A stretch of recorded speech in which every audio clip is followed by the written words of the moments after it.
शुभं करोति कल्याणं आरोग्यधनसम्पदा शत्रुबुद्धिविनाशाय दीपज्योती नमस्तुते।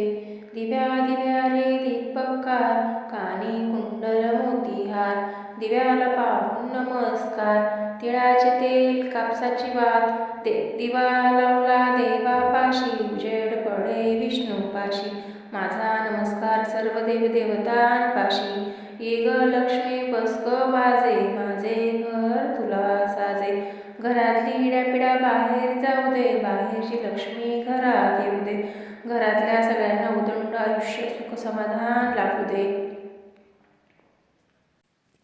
हाय हॅलो नमस्कार मंडळी, होममेकर विद्या या चॅनलमध्ये मी विद्या तुमचं सगळ्यांचं अगदी मनापासून स्वागत करत आहे।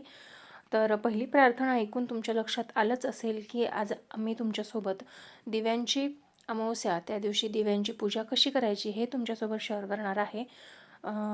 तर व्हिडिओ शेवटपर्यंत नक्की बघा। व्हिडिओ आवडला तर व्हिडिओला लाईक शेअर आणि कमेंट करून मला नक्कीच सांगा व्हिडिओ कसा वाटला आणि सबस्क्राईब आवर्जून करा। तर सगळ्यात आधी आपण दिवे स्वच्छ करून घेतलेले असतील तर लख्ख असे स्वच्छ करायचे, पूर्ण घर स्वच्छ करायचं। त्यानंतर आपल्याला जिथे पाट चौरंग मांडायचा आहे त्या जागी गोमूत्र शिंपडून ती जागा स्वच्छ करून त्यावरती छान छोटीशी रांगोळी काढायची आहे, हळद कुंकू व्हायचं आहे। पहिल्या सगळ्यात आधी भूमिपूजन करायचं आहे, त्यानंतर चौरंग पाट वगैरे जे ठेवायचं आहे आपल्याला त्यावरती वस्त्र टाकायचं आहे, लाल पिवळ्या रंगाचं तुम्ही वस्त्र वापरू शकता।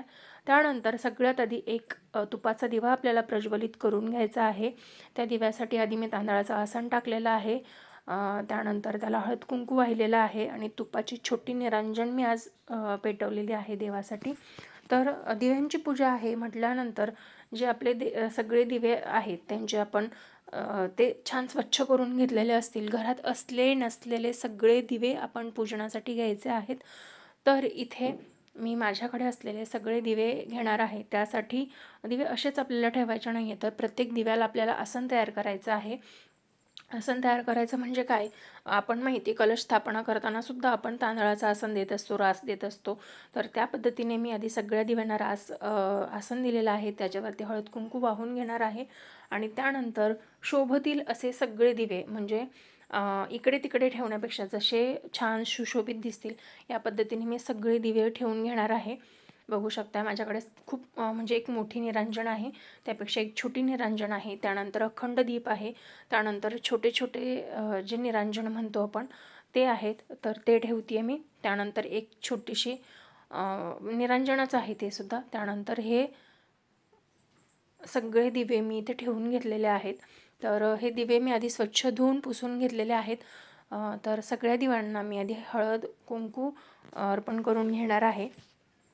या दिवशी आपल्या घरात असलेल्या मुलांची आणि मुलींची दोघांचीही तुम्ही पूजा करू शकतात, कारण आज असं म्हटलं जातं की दिव्यांची अमावस्या आहे आणि मुलगा मुलगी हे आपल्या वंशाचे दिवे आहेत, त्यामुळे आज मुलांची सुद्धा आवर्जून पूजा करा त्यांची।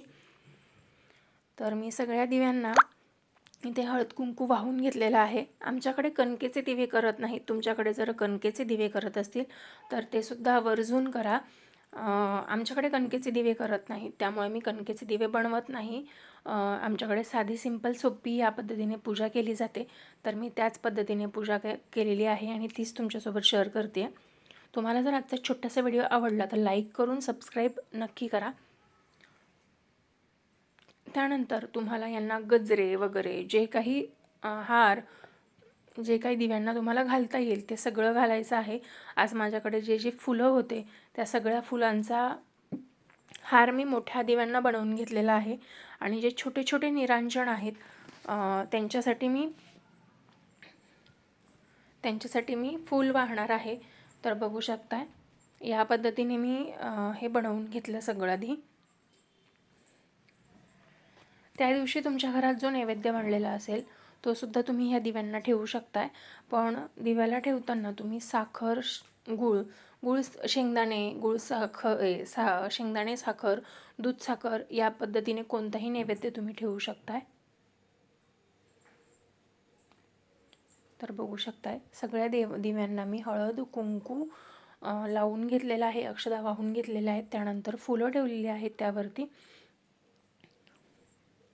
बऱ्याच ठिकाणी आधी सगळ्यात आधी गणेश पूजनसुद्धा केलं जातं, पण मी आधीच देव्हाऱ्यातल्या देवांची पूजा केलेली आहे आणि रोजच्या याच्याप्रमाणे गणपतीची पूजा माझी देव्हाऱ्यात झाली आहे. त्यामुळे मी दिव्यांची पूजा डायरेक्ट पाटावरती मांडलेली आहे.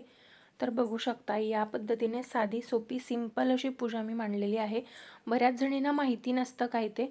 गतहारी अमावस्येच्या दिवशी ही दिव्यांची अमावस्या केली जाते. तर या पद्धतीने माझी पूजा पूर्ण झालेली आहे आणि दिवा तर आधीच लावला आहे. आता अगरबत्तीही लावून घेतलेली आहे. पाटापुढे चौरंगापुढे छोटीशी रांगोळी काढून घ्यायची आहे.